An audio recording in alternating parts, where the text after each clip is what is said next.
Question number 10 है 2.85 million cubic metres. अब ये जो नंबर है वो आधा न्यूमरल्स में लिखा है और आधा इन्होंने वर्ड्स में लिखा है। 2.85 मिलियन का मतलब है कि 2 मिलियन है और 850,000 है। सबसे पहले इसको हम नंबर्स में लिख देंगे। 2.85 million metre cube is equals to 2,850,000 metre cube. हमने इसे नंबर्स में लिख लिया। अब हम क्वेश्चन रीड करेंगे। 2.85 million cubic metres of earth were required to fill the query.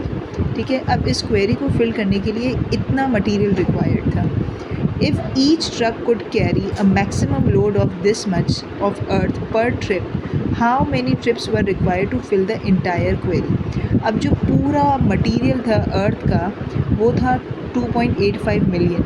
ये इतना पूरी क्वांटिटी है जो हमें ट्रिप के थ्रू पहुंचानी है। हमें गिवन है कि वन ट्रिप यानी ईच ट्रिप इतना अर्थ कैरी कर सकती है और टोटल जो हमारे पास लोड है वो ये है जो हमें पहुंचाना है। तो टोटल लोड पहुंचाने के लिए हमें कितना ट्रिप चाहिए होगा। ये सबसे इजी मेथड होता है जिससे बच्चे कंफ्यूज नहीं होते हैं कि डिवाइड करना है या मल्टीप्लाई करना है। एक तरफ ट्रिप लिखें, एक तरफ लोड लिखें।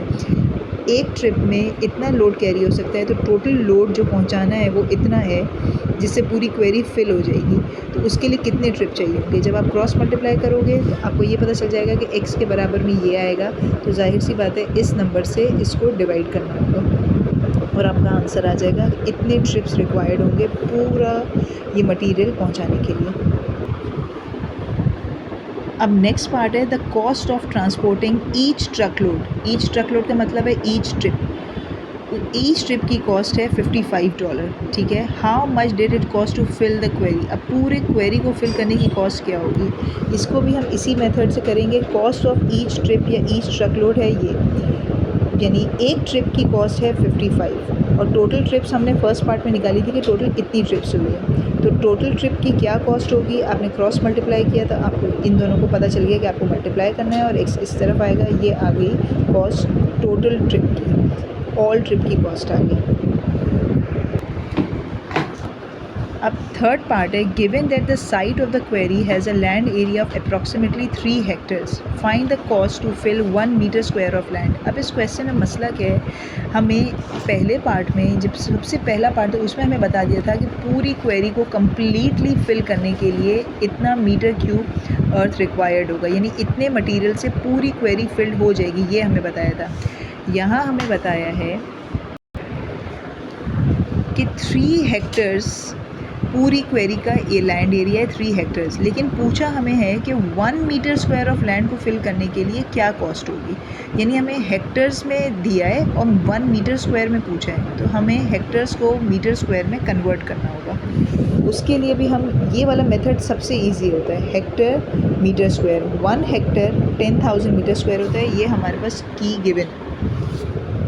1 हेक्टर 10,000 मीटर स्क्वायर, तो 3 हेक्टर कितना मीटर स्क्वायर होगा, यानी 30,000 मीटर स्क्वायर हो गया 3 हेक्टर, यानी पूरा लैंड का जो एरिया था वो 30,000 मीटर स्क्वायर था।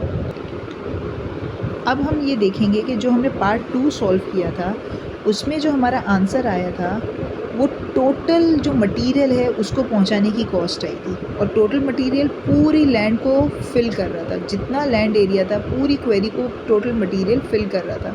टोटल मटेरियल को पहुंचाने की कॉस्ट ये थी, यानी पूरी क्वेरी को फिल करने की कॉस्ट ये है। और हमने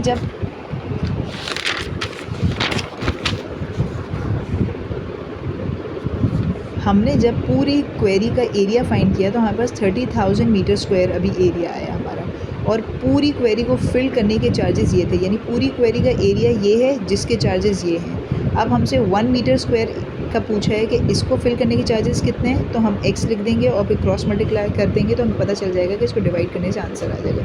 ये पार्ट मैं फिर एक्सप्लेन कर रही हूँ। पूरे लैंड का जो एरिया था क्वेरी का वो 30,000 मीटर स्क्वायर हमारा निकला और हमने पार्ट बी में पार्ट 2 जो था उसमें हमारी कॉस्ट निकली थी पूरे एरिया को फिल करने की, यानी इस लैंड एरिया को फिल करने की कॉस्ट ये है। अब हमसे 1 मीटर स्क्वायर एरिया की कॉस्ट पूछिए तो हम क्रॉस x लगाकर और फिर हमारा एरिया निकल जाएगा, कॉस्ट निकल जाएगी 1 मीटर स्क्वायर की।